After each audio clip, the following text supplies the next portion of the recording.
또 예배자리에 나오신 우리 성도님들과 성도님들 가정마다 주님의 한없는 은혜와 평강이 넘쳐나길 간절히 소망합니다. 어느 마을에 할머니 한 분이 살고 계셨습니다. 홀로 생활하시기에 외롭고 적적해서 그 동네 새 가게를 찾아갔어요.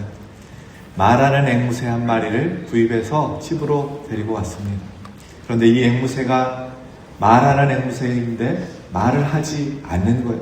그래서 다음날 할머니가 다시 가게로 찾아갔습니다.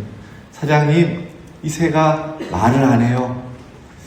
혹시 새장 안에 그네가 있습니까? 놀거리가 없으니까 아마 말을 안 한 것 같습니다. 그네 없는데요? 그러면 그네를 한번 사가 보십시오. 그래서 그네를 사가지고 집에 새장 안에 넣어줬습니다. 그런데도 새가 말을 안 합니다. 다음날 또 새 가게를 찾아왔어요. 사장님, 새가 말을 안 합니다. 혹시 새장 안에 사다리 있습니까? 새가 운동이 필요합니다. 그래요? 사다리를 또 사가지고 새장 안에 집어 넣어줬어요. 그런데도 새가 말을 안 합니다. 또 다음날 새 가게를 찾아가서 사장님, 그래도 말을 안 해요. 그러면 거울을 한번 사다 줘 보십시오. 친구처럼 말할 겁니다. 그러면서 거울도 사가지고 새장 안에 집어넣어 줬습니다. 다음날 할머니가 힘없이 새 가게를 찾아옵니다. 사장님이 궁금해서 할머니, 어떻게 되었습니까? 새가 죽었어요. 새가 죽을 때까지 정말 아무 말도 안 하고 죽었습니까? 아니요, 말했어요. 뭐라고 하던가요? 그 가게는 새 먹이는 없더냐? 그 말하고 죽었습니다. 이 앵무새가 말하게 하기 위해서 이 할머니가 그네도 갖다 놓고 사다리도 갖다 놓고 거울도 갖다 놓았습니다. 그런데 정작 중요한 먹이를 주지 않아서 그렇게 굶어 죽었다는 것입니다. 누가 웃으려고 만들어 놓은 이야기지만 우리에게 주는 교훈이 있는 것 같습니다. 많은 기독교인들이 가정에서, 교회에서, 직장에서 각자 맡겨진 자리에서 일도 하고 봉사도 하고 공부도 하고 열심히 살아갑니다. 정말 많은 일들을 하면서 바쁘게 살아가고 있습니다. 그런데 그 안에 정말 중요한 예수 생명, 예수 사랑이 빠진 채 그렇게 살고 있다는 것이지. 그러니 뭘 해도 기쁨이 없고 마지못해서 하고 직분 때문에 어쩔 수 없이 하고 그냥 아무런 의미 없이 그렇게 그 일을 감당하고 있다라는 것입니다. 지금 이태리 밀라노에서 동계올림픽이 진행 중입니다. 그저께 우리나라 최가운 선수가 스노우보드로 대한민국에 금메달을 안겨주었습니다. 여러분, 스노우보드 선수가 제일 잘하는 것이 무엇일까요? 스노우보드 타는 것입니다. 스키 선수가 제일 잘하는 것은 스키 타는 것이죠. 그러면 예수 믿는 사람이 제일 잘하는 것은 무엇일까요? 예수 믿는 사람이 제일 잘해야 하는 것은 무엇일까요? 예수님께서 우리에게 가르쳐 주십니다. 요한복음 13장 34절 35절 말씀 함께 공독합시다. 새 계명을 너희에게 주노니 서로 사랑하라. 내가 너희를 사랑한 것 같이 너희도 서로 사랑하라. 너희가 서로 사랑하면 이로써 모든 사람이 너희가 내 제자인 줄 알리라. 아멘. 사랑하라 라는 것입니다. 사랑하며 살아야지 모든 사람이 우리를 볼 때 저 사람 예수 믿는 사람이구나 그렇게 인정해 준다는 것이지. 바라옵기는 저와 여러분의 삶 가운데 주님의 사랑이 묻어나고 그 사랑이 전해지고 사랑이 넘쳐나는 귀한 은혜가 있기를 주님의 이름으로 축원합니다.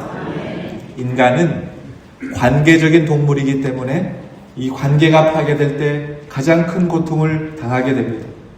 사귐에 문제가 생기면 삶의 기쁨이 막히고 즐거움도 사라지는 것이죠.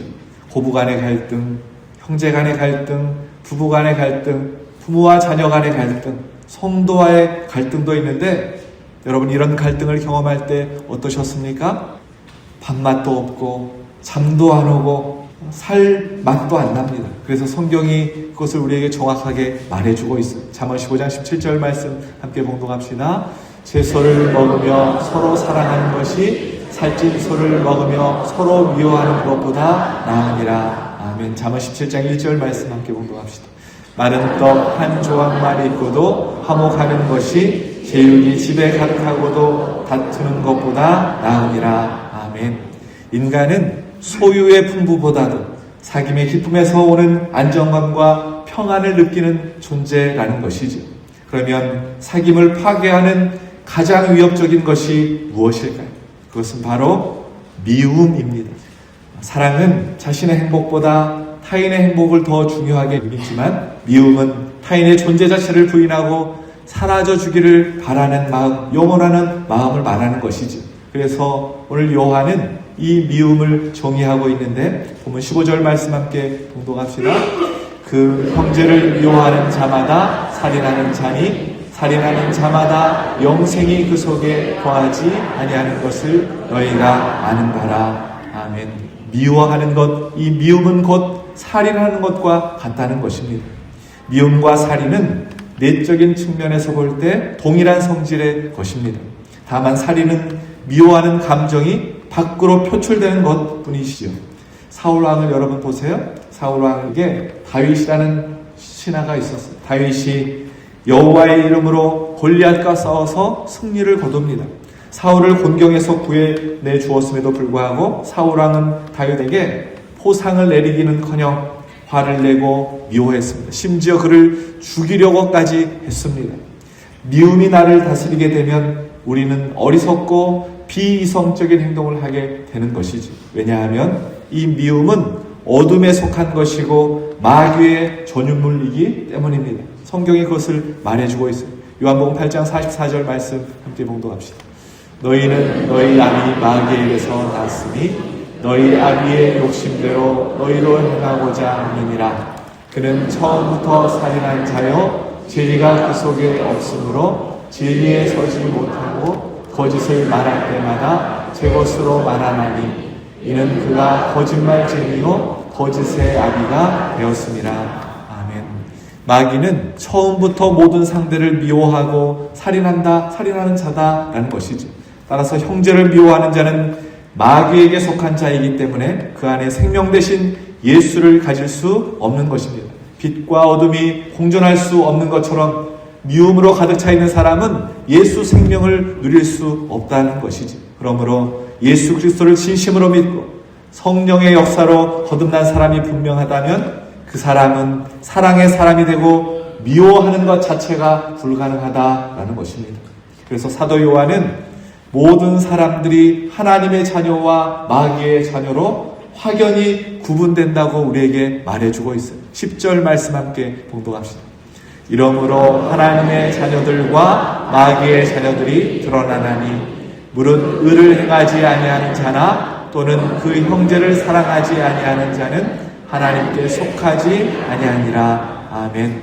여기서 드러난다라는 말은 확실히 나타난다라는 말입니다. 애매한 것이 없다라는 거예요. 우리가 볼 때는 이 세상 사람들 중에 누가 하나님의 자녀이고 누가 마귀의 자녀인지 구분하기가 힘든 것 같은데 분명하게 구분된다라는 것이지. 애매한 것 같은데 그렇지 않다는 거예요. 여러분 옆 사람을 한번 보세요. 하나님의 자녀인지 마귀의 자녀인지 여러분 확실히 구분이 됩니까? 여러분 요한은 오늘 확실히 구분이 된다는 거예요. 그것을 어떻게 구분할 수 있는가? 의를 행하지 않는 사람, 사랑하지 않는 사람은 마귀의 자녀다라고 분명하게 구분짓고 있습니다. 그러므로 오늘 예수를 믿는 우리에게 필요한 것이 있다면 사랑의 실천인 것이지. 그래서 요한은 오늘 본문에서 하나님의 자녀인 우리가 어떻게 사랑해야 하는지를 가르쳐주고 있습니다. 오늘 이 말씀을 묵상할 텐데 오늘 또 선포되는 하나님의 말씀을 나에게 주시는 하나님의 말씀으로 아멘하고 받으셔서 예수 생명, 예수 사랑이 내 삶과 가정 안에 부어지는 귀한 은혜를 누리시는 저와 여러분 되시길 예수 그리스도의 이름으로 축원합니다. 첫 번째, 하나님의 자녀인 우리가 어떻게 사랑해야 하는가? 예수님처럼 사랑해야 합니다. 16절 말씀 함께 봉독합시다. 그가 우리를 위하여 목숨을 버리셨으니 우리가 이로써 사랑을 알고 우리도 형제를 위하여 목숨을 버리는 것이 마땅합니다. 아멘. 그가 우리를 위하여 목숨을 버리셨다라는 것은 주님이 우리를 위하여 목숨을 버리셨다라는 것입니다. 이 말씀은 요한이 오늘 이 말씀을 하고 있는 것은 예수님께서 똑같은 말씀을 요한에게 가르쳐 주셨기 때문입니다. 요한복음 13장 35절 말씀 함께 공동합시다. 새 계명을 너희에게 주노니 서로 사랑하라. 내가 너희를 사랑한 것 같이 너희도 서로 사랑하라. 아멘. 우리의 사랑의 기준이 주님이 되어야 한다라는 것입니다.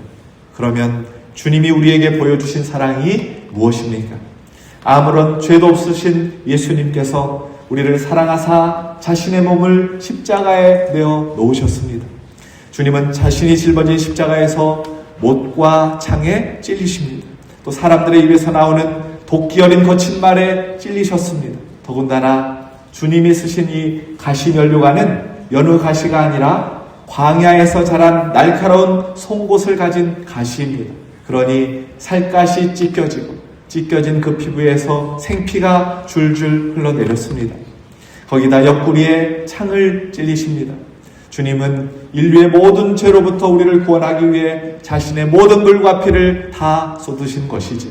주님이 우리에게 보여주신 사랑은 목숨을 버리신 사랑입니다. 그러니 우리도 그렇게 사랑해야 한다고 요한이 말하고 있는 것이죠. 주님이 우리를 위해서 목숨을 버리신 것처럼 우리 또한 형제를 위하여 목숨을 버리는 것이 마땅하다라는 것입니다. 그것이 우리가 해야 될 사랑의 기준이라고 가르쳐주는 것이죠. 십자가를 지시기 전에 주님께서 우리를 어느 정도까지 사랑하셨는지 성경은 가르쳐주고 있습니다. 요한복음 13장 1절 말씀 함께 공동합시다. 유월절 전에 예수께서 자기가 세상을 떠나 아버지께로 돌아가실 때가 이른 줄 아시고 세상에 있는 자기 사람들을 사랑하시되 끝까지 사랑하시니라. 아멘.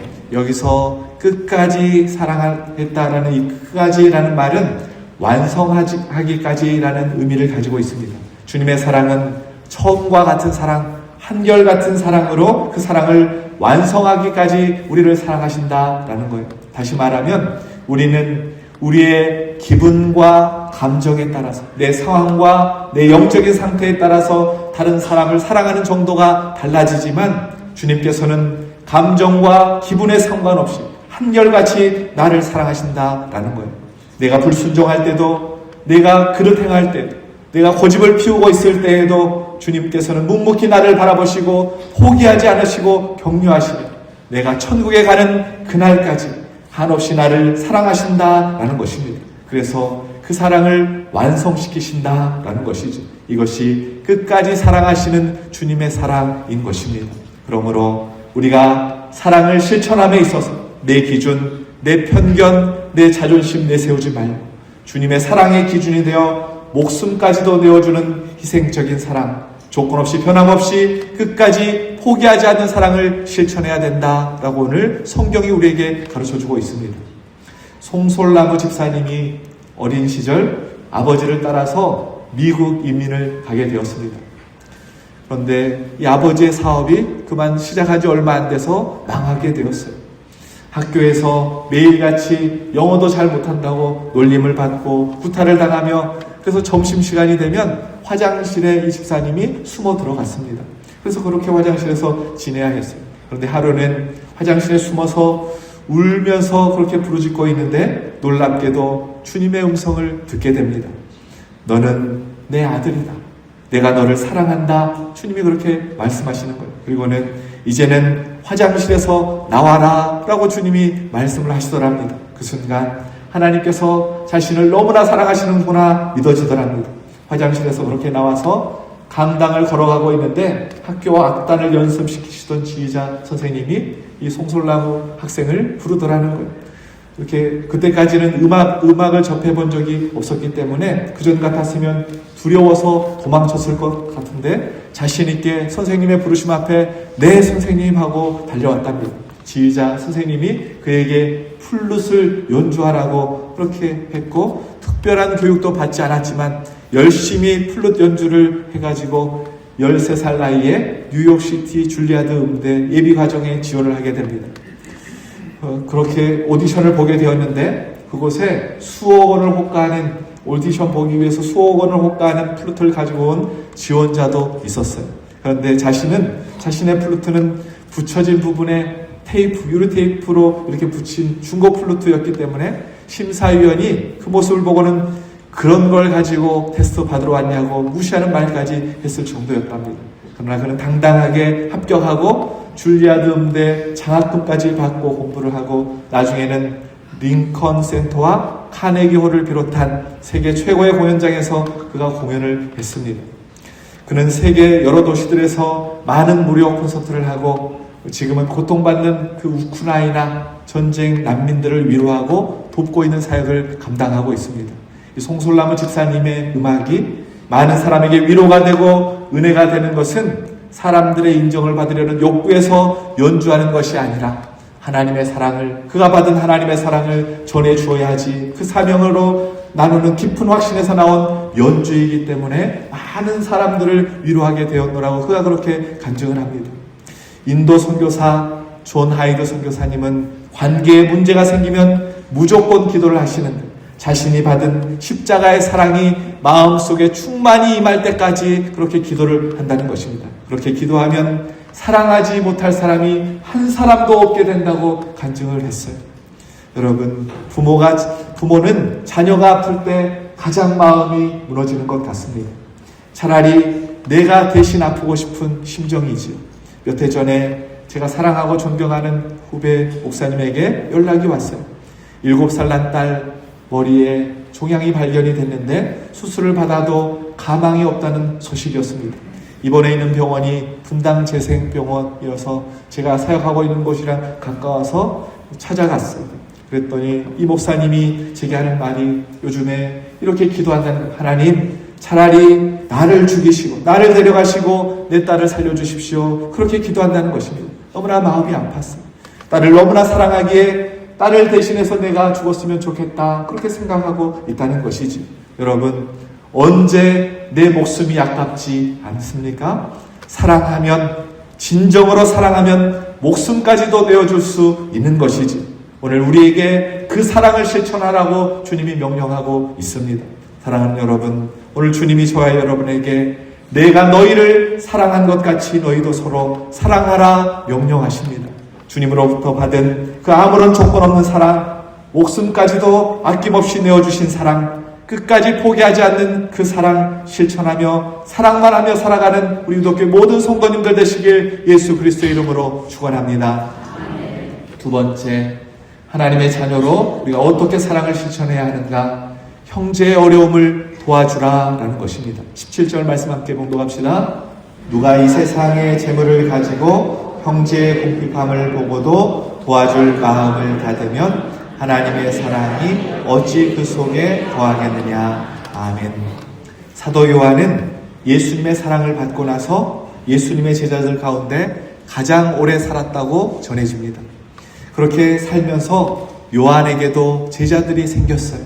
그 제자들에게 끊임없이 예수님이 어떤 분인지를 가르쳤습니다. 그러면서 가장 중요한 메시지를 그가 제자들에게 전했습니다. 그것은 여러분 서로 사랑하십시오 라는 복음이었어요. 하루는 제자가 찾아와서는 선생님 그거 말고 다른 것은 없습니까? 이렇게 물었답니다. 다른 메시지 좀 가르쳐 달라는 거였어요. 그래서 요한이 이거 하나면 충분합니다. 이것이 주님의 명령입니다. 서로 사랑하십시오 이렇게 말했다고 합니다. 요한이 말하는 사랑은 추상적인 것이 아니라 직접적인 행동으로 연결되어져야 함을 오늘 본문이 가르쳐줘요. 우리가 참으로 하나님의 자녀이고 하나님의 사랑을 받았다면, 하나님을 사랑한다면 형제의 어려움을 그냥 외면할 것이 아니라 그 어려움을 함께 도와주어야 한다라는 것입니다. 탈무드에 나오는 이야기입니다. 이스라엘에 두 형제가 살고 있었어요. 형은 결혼을 해서 아내와 아이들이 있었습니다. 아우는 독신으로 살고 있었어요. 이들 형제는 농부였는데 아버지가 세상을 떠나게 되자 재산을 각각 나누어 가지게 되었습니다. 수확한 이 옥수수와 사과를 서로 공평하게 이등분해서 각자의 곳간에 채워 넣었어요. 밤이 되자 아우는 이런 생각을 했습니다. 형은 아내와 자녀도 있는데 여러모로 어려울 테니까 내 몫을 조금 나누어줘야겠다. 그리고는 형의 곳간에 상당한 분량의 곡식을 채워 넣었습니다. 몰래 채워 넣었어요. 근데 밤이 되자 또 형도 이런 생각이 들었어요. 나는 아이들이 있으므로 노후의 부양을 받을 수 있지만, 노후 준비가 되어 있지만 아우는 독신이니까 노후를 위해서 비축하지 않으면 안 될 거야. 그렇게 생각하고 옥수수와 사과를 몰래 이 동생의 창고에 가져다 놓았습니다. 아침에 깨어나서 각자의 곳간으로 형과 아우가 갔더니 어제 똑같은 분량의 수확물이 그대로 놓여 있는 것을 보고는 깜짝 놀랐습니다. 이 이야기는 진정한 사랑이란 자신의 소중한 것까지도 나누어 줄 수 있어야 된다라는 것을 우리에게 가르쳐 줍니다. 요셉의 형제들이 아버지 야곱이 죽자 동생 야곱이 자신들을 죽일까봐 두려워서 요셉을 찾아왔어요. 그때 요셉이 형제들에게 이렇게 말합니다. 창세기 50장 20절 21절 말씀 함께 공동합시다. 당신들은 나를 해하려 하였으나 하나님은 그것을 선으로 바꾸사 오늘과 같이 많은 백성의 생명을 구원하게 하시려 하셨나니 당신들은 두려워하지 마소서. 내가 당신들보다 당신의 증오를 기르리라 하고 그들의 간곡한 말로 위로하였더라. 아멘. 여러분, 이것이 예수님을 먼저 믿는 우리가 해야 할 일입니다. 경제적으로 어려운 형제들이 있다면 그들의 형편을 도와줄 수 있는 것, 그리고 먼저 하나님의 사랑을 경험했기에 아무런 조건 없이 그들을 섬기는 것, 이것이 진정한 사랑이라고 오늘 요한 사도가 우리에게 가르쳐주고 있습니다. 사도행전 4장을 보면 초대교회의 아주 중요한 공동체의 모습을 우리에게 보여주고 있어요. 사도행전 4장 34절에 보면 그 중에 가난한 사람이 없으니 라고 표현하고 있습니다. 어찌 초대교회에 가난한 사람이 없었겠습니까? 그런데 자기의 소유를 조금 더 자기의 것이라고 주장하지 않고 어렵고 힘들어하는 그 사람들을 도와주고 베풀어주고 아무런 조건 없이 나누었기에 그 공동체에는 가난한 사람이 한 사람도 없었다는 것입니다. 여러분, 우리 유독교회가 몸이 불편하고 가난해서 형편이 힘들고 어려워서 이 교회를 떠나는 사람이 한 사람도 없기를 주님의 이름으로 축원합니다. 혹여라도 구역식구 중에 마음이 힘들어서 지쳐서 연약한 사람이 있다면 여러분의 가슴을 열어서 한번 안아주십시오. 위로의 말 한마디 건네주십시오. 또 경제적인 여유가 있다면 힘들어하는 그 사람을 위해서 말없이 생색내지 말고 좀 도와주십시오. 그것이 참된 사랑이라고 오늘 주님이 우리에게 가르쳐주고 있습니다. 제 얘기를 해서 죄송합니다. 용서하고 들으십시오. 제가 5남 2녀 중 막내로 자랐는데 어린 시절 위로 5명의 형제가 출가를 했어요. 이렇게 명절날이 되면 저희 어머니가 늘 바쁘셨어요. 보따리를 싸시는 겁니다. 가을에 추수한 쌀을 싸고 떡국을 싸고 고춧가루, 참기름, 생선 말린 거, 밑반찬 이런 것들을 막 싸는 거예요. 그런데 유독 한 보따리는 양이 이만큼 많은 겁니다. 그래서 제가 물었어요. 엄마, 왜 이 보따리는 이렇게 많아요? 그때 저희 어머니가 하시는 말씀이 야야, 네 형은 못 살잖아. 네 형은 못 살잖아. 그러시는 겁니다. 10손가락 깨물어 안 아픈 손가락 없다는 속담이 있듯이 부모님의 마음은 모두가 다 잘 살기를 원한다라는 것이지. 그러면 여러분, 하나님은 어떠실까요?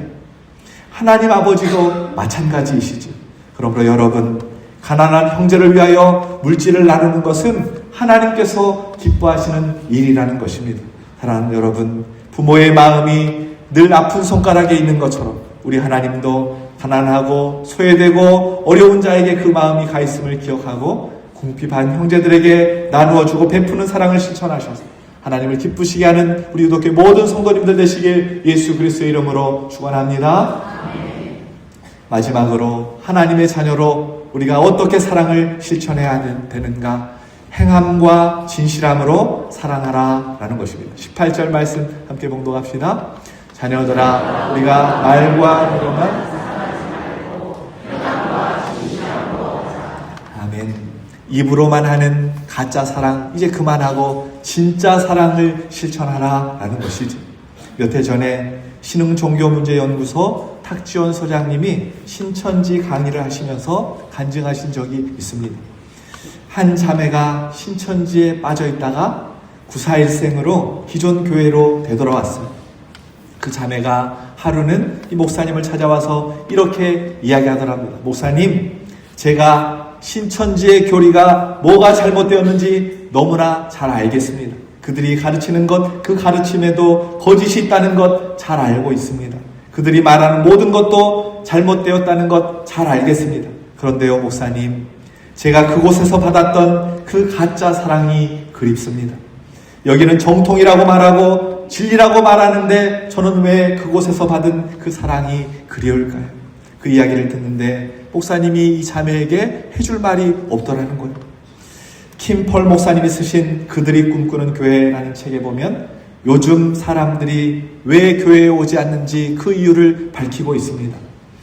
전통적인 우리의 전도는 죄와 용서, 하나님의 나라와 영생에 대한 주제로 사람들에게 복음을 전했습니다. 그래서 이 죄로 인한 하나님과 인간의 분리를 가장 먼저 설명을 하지. 그런데 현대 기독교는 그 분리보다 더 큰 분리가 있는데 그것은 기독교의 왜곡된 사랑이라는 것입니다. 이 오해로 말미암아 사람들이 교회에 오지 않는다는 거예요. 무슨 말이냐면 기독교인들이 하나님을 사랑하고 이웃을 사랑하라고 그렇게 사랑을 말하면서 그렇게 강조하면서 진정 그들에게 사랑 없는 모습, 사랑의 모습이 보여지지 않는다는 것이죠.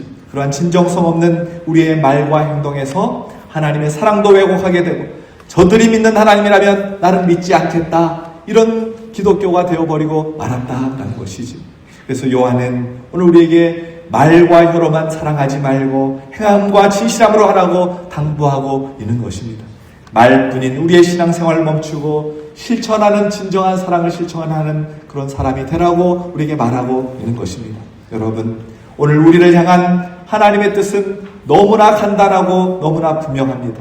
예수 그리스도를 믿고 오직 사랑만 하면서 살라라는 것이지요. 23절 말씀 함께 봉독합시다. 그의 계명은 이것이니 곧 그 아들을 예수 그리스도의 이름을 믿고 그가 우리에게 주신 계명대로 서로 사랑할 것이니라. 아멘. 예수님을 마음에 모시고 사는 우리가 어떻게 살아가야 하는가? 주님이 나를 사랑하는 것처럼 모든 사람을 사랑하면서 살라라는 것이지요. 한국 컴패션 대표인 서정인 목사님이 고맙다라는 책을 쓰셨어요. 한 일화를 소개하는데 2005년에 이 목사님이 백혈병을 앓고 있는 한 여자아이를 위해서 자신의 골수 이식을 해 주었습니다. 당시에는 골수 이식을 해주려면 일주일 동안 병원에 입원해서 전신 마취를 하고 골반에 구멍을 내서는 주사기로 골수를 채취해야 했는데 그 과정 가운데 그만 의료사고가 났습니다. 이 목사님이 큰일을 당할 뻔한 것이지.